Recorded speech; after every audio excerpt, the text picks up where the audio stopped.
آج کے جمعہ المبارک میں میری گفتگو کا موضوع ہے عید غدیر کی شرعی حیثیت۔ چونکہ یہ موضوع موجودہ حالات کے تناظر میں بڑا اہم موضوع ہے، یہ عید غدیر کا مرض پہلے صرف روافض تک محدود تھا، اور اب آہستہ آہستہ یہ وائرس اہل سنت میں بھی منتقل ہونا شروع ہو چکا ہے۔ اس لیے ضروری ہے کہ عید غدیر کا پس منظر اور اس کی حقیقت اور اس عید کو منانے کا حکم بیان کیا جائے، تاکہ عید غدیر کو محض محبت علی رضی اللہ تعالیٰ عنہ سمجھنے والے ان پر واضح ہو کہ محبت علی کے پس پردہ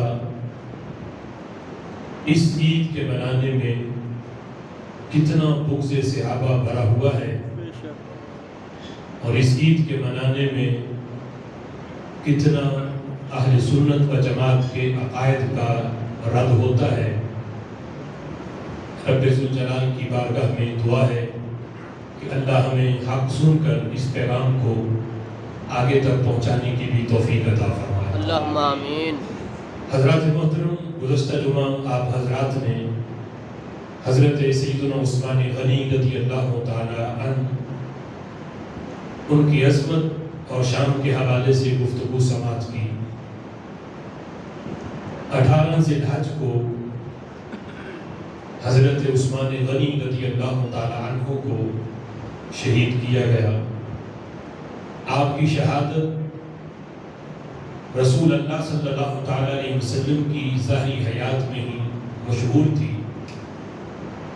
میرے آقا علیہ الصلوۃ والسلام نے اپنے متعدد فرامین میں حضرت عثمان غنی رضی اللہ تعالی عنہ کی شہادت کو بیان کیا۔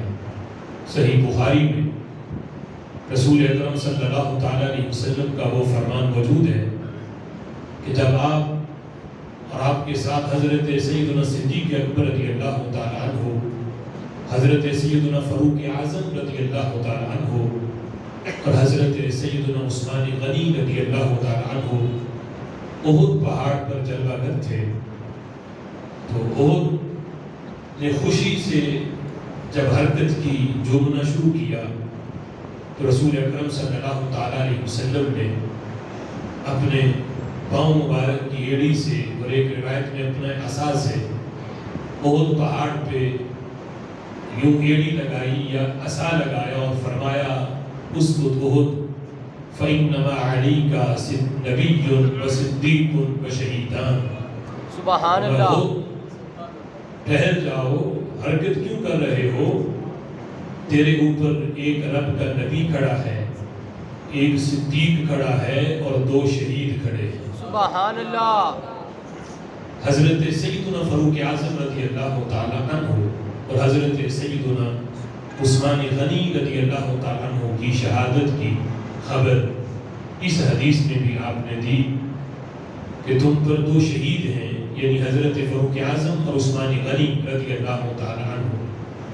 پھر ایک روایت میں جسے مسند امام احمد میں امام احمد نے اس کو نقل کیا، حضرت ام المؤمنین عائشہ صدیقہ رضی اللہ تعالی عنہ فرماتی ہیں کہ رسول اکرم صلی اللہ تعالی علیہ وسلم نے حضرت عثمان غنی رضی اللہ تعالی عنہ کو بلایا۔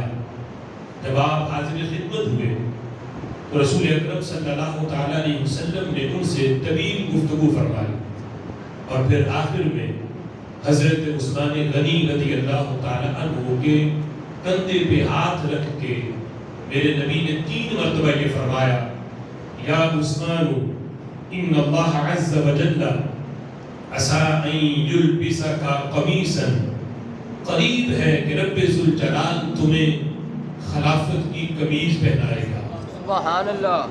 خلافت کی قمیض تمہیں پہنائے گا، خلافت کی ذمہ داری تمہیں دی جائے گی۔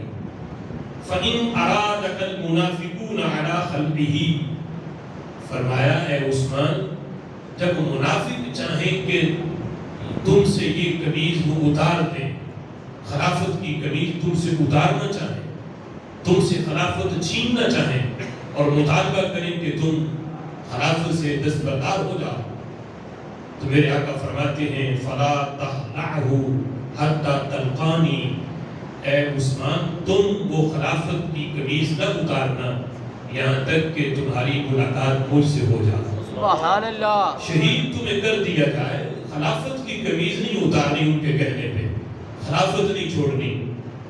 نبی پاک علیہ الصلوۃ والسلام کی یہاں بھی کتنی غیب کی خبریں ہیں۔ ایک یہ کہ میرے بعد عثمان تم خلیفہ بھی بنو گے، خلافت بھی تمہیں دی جائے گی، میرے بعد تم خلیفہ بھی ہو۔ پھر یہ بھی غیب کی خبر ہے کہ منافق چاہیں گے کہ تم سے وہ خلافت چھینے، خلافت سے دستبردار ہونے کا تم سے مطالبہ بھی کیا جائے گا، لیکن میرے آقا فرماتے ہیں اے عثمان فلا تخلعہ، تم نے خلافت نہیں